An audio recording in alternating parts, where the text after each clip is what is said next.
Jean 10. Le verset 14. Je connais mes brebis.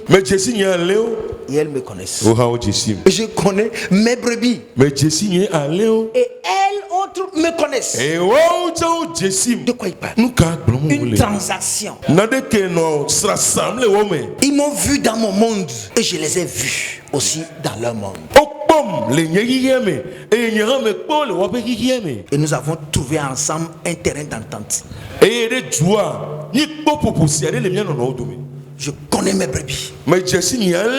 Et mes brebis aussi me connaissent. Et la question qui se pose: es-tu l'une de ces brebis?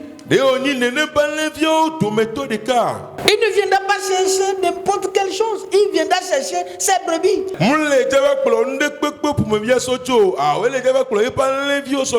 Le Seigneur peut te connaître, mais toi, est-ce que tu le connais? Je connais mes brebis et elles me connaissent. Une transaction. Quand il parle, j'écoute. Quand Dieu parle, j'écoute. La brebis écoute. Et quand la brebis parle, Dieu écoute. Que ce soit dans la prière, que ce soit dans la louange, que ce soit dans les moments d'adoration, que ce soit dans les méditations, que ce soit dans une transaction quelconque. Ce que Dieu attend de l'église, c'est que l'église connaisse le Dieu qu'il adore, qu'elle adore, qu'elle adore. Nous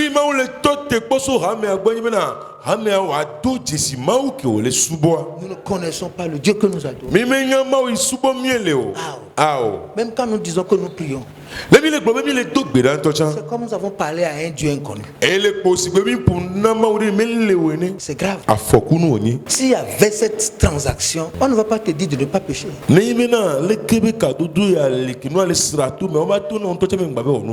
verset 27 de Jean 10. Il dit: mes brebis entendent ma voix.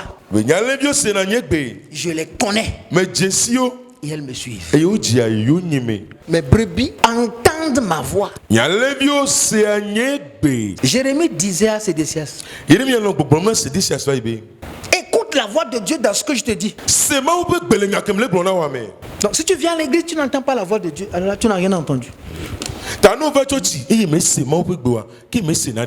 Parce que normalement, si nous sortons de l'église, Dieu m'a parlé aujourd'hui. Ça, c'est ça les brebis. Mais les boucs disent: on a parlé de quelqu'un aujourd'hui. On a insulté quelqu'un aujourd'hui. On a crié sur nous aujourd'hui. Il s'est énervé aujourd'hui.